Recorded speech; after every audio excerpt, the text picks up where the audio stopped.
সকলকে নমস্কার। তো এর আগের পার্টে দেখেছো আমরা দক্ষিণেশ্বর থেকে বেরিয়ে আমরা এসেছি একটা ভাতের হোটেলে। তো এখানে আমরা একটু খাওয়া দাওয়া করলাম। তো এই থালি দিয়ে গেল খাবারের।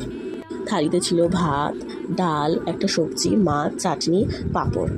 তো খাবারগুলো বেশ ভালোই ছিল, হালকা, খুব সিম্পল রান্না।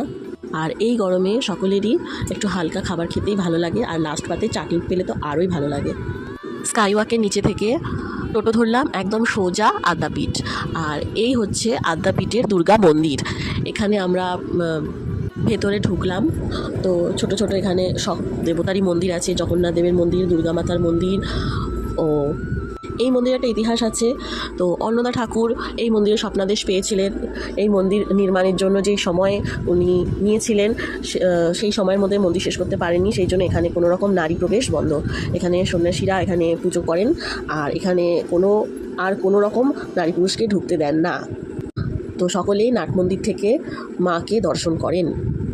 আর আমরা যেই সময় গিয়েছিলাম সেই সময় মন্দির বন্ধ ছিল। তো আমরা এদিক ওদিক ঘুরে শুধু আদিমার মন্দিরটা একটু খোলা ছিল। তো বাইরে থেকে দেখলাম, দেখে এই মন্দিরটার চারপাশটা ভীষণই প্রকৃতি, খুবই সুন্দর। দেখলেই মনে হয় মায়ের স্থানে গেলে মন ভালো হয়ে যায়। যাই হোক, একটু মন খারাপ নিয়ে আমরা বাড়ির পথে রওনা হলাম, কারণ মন্দির বন্ধ ছিল। আর এটা হচ্ছে যুগল মন্দির। এখানে রাধাকৃষ্ণের নাম গান হয়। তো যাই হোক, দিনটা খুবই ভালো কাটলো। তো আজকে ভিডিও এই পর্যন্তই।